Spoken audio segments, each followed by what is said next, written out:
Kabar ini, kabar terkabar.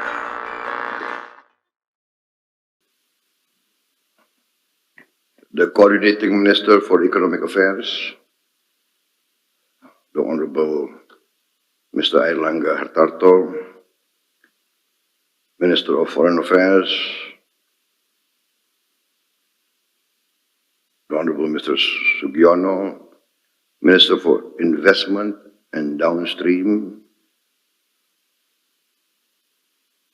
the Honorable Mr. Roslani, our Cabinet Secretary, Mr. Teddy Indrawijaya, Vice Minister of Finance, Mr. Thomas Jiwandono, Mr. Hashim Joy Kusumo from Indonesian Chamber of Commerce. Penulis, udah di Kadin ya. Kadin. Ambassador Ted Osius, President and CEO of the US-ASEAN Business Council, and distinguished members of the business mission of the US-ASEAN Business Council to Indonesia 2024, Ambassador Kamala Lakhdir, US Ambassador to Indonesia, Ambassador Robert Blake. Is Brian McPheeters here? He's not. Oh, not here. Okay. And ladies and gentlemen, first of all, I would like to welcome you, all of you, to Indonesia. But most of you who are domiciled here, I think, thank you for attending this morning meeting. I think by now, most of my programs have already been explained in public. I also have met Ambassador Osius in Washington, D.C., meeting also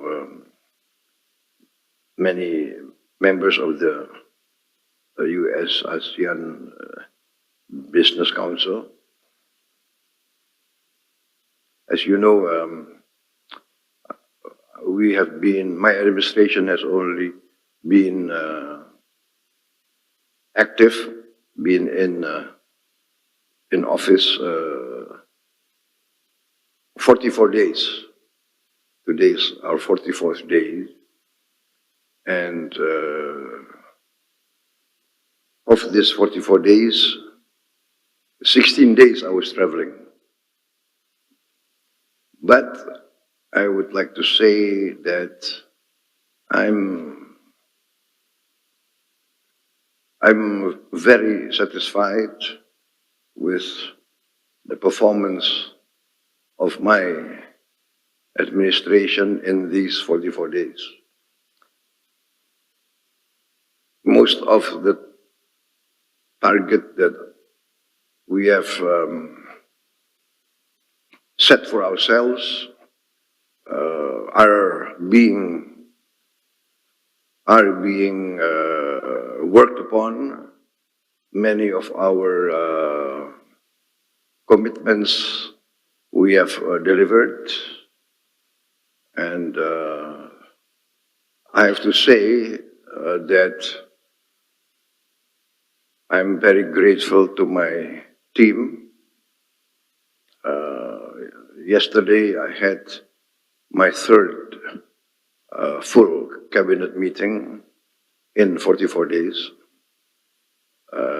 and I reviewed what we have done in 44 days, and I thanked my team, I thanked my cabinet for their performance. I was pleasantly surprised when I came back and my ministers reported what they have done. I think they are working very fast, and I think this is maybe perhaps this will be one of the defining, perhaps the defining. Assalamualaikum warahmatullahi wabarakatuh. Salam sejahtera, Shalom, Om Swastiastu, Namo Buddhaya, Salam Kebajikan, Rahayu, Rahayu. Yang saya hormati Pak Menko, para Menteri, para Wamen, Kabinet Merah Putih. Yang saya hormati Ketua Umum Perkumpulan Penyandang Disabilitas Indonesia. Yang saya hormati juga para hadirin undangan yang berbahagia. Pertama-tama saya sampaikan salam hormat dan bangga dari Bapak Presiden untuk Bapak Ibu semua. Bapak Presiden, mohon maaf tidak bisa hadir hari ini karena sedang berada di luar kota. Tapi doa dan harapan Bapak Presiden selalu beserta Bapak Ibu semua. Hari ini kita memperingati Hari Disabilitas Internasional. Harapannya ini bukan hanya kegiatan seremonial, tapi harus dijadikan momentum untuk menghadirkan ekosistem yang lebih nyaman, produktif bagi penyandang disabilitas. Saya meyakini Bapak, Ibu, saudara-saudara sekalian adalah potensi-potensi kuat untuk membawa Indonesia maju. Daya juangnya, kegigihannya, pantang menyerahnya, mentalitasnya paling juara. Buktinya sudah ada. Misalnya pada Paralimpiade Paris tahun ini, Indonesia berhasil membawa 14 medali, terbanyak sejak 1976. Tahun 2022, waktu itu saya masih wali kota Solo. Solo ditunjuk sebagai tuan rumah ASEAN Para Games 2022. Penunjukannya di pertengahan Februari. Saat itu hanya sekitar 5 bulan untuk mempersiapkan. Waktunya terbatas, anggarannya terbatas, masih PPKM, masih ada COVID. Tapi alhamdulillah bisa terlaksana dengan lancar dan meriah. Dan yang paling penting, Indonesia menang. Total medali 425. 425 medali, 175 emas. Ini luar biasa sekali Bapak Ibu semua. Sehingga saya yakin Bapak Ibu, saudara-saudara semua ini juga punya modal besar untuk terus tumbuh dan berkembang. Oleh sebab itu, para penyandang disabilitas harus lebih diperhatikan. Dukungannya harus lebih ditingkatkan. Pelibatannya harus lebih diaktifkan dalam perencanaan, pengecekan infrastruktur, dan transportasi publik. Aksesibilitasnya harus lebih diperluas, baik akses pendidikan, kesehatan, lapangan kerja, fasilitas umum, permodalan, maupun hukum dan peradilan.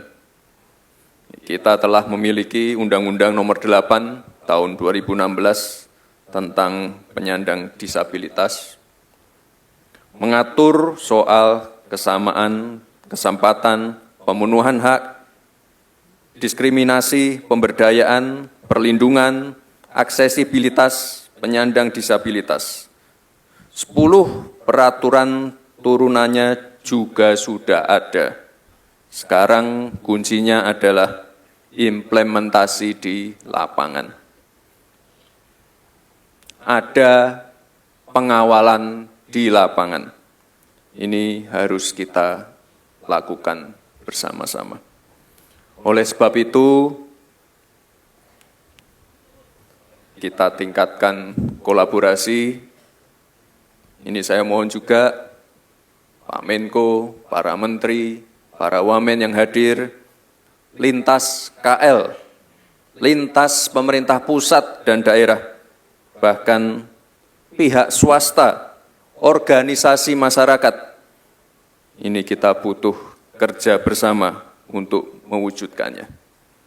Terima kasih Bapak Ibu semua, sekali lagi salam hangat dari Bapak Presiden kita, Bapak Prabowo Subianto. Terima kasih. Wassalamualaikum warahmatullahi wabarakatuh.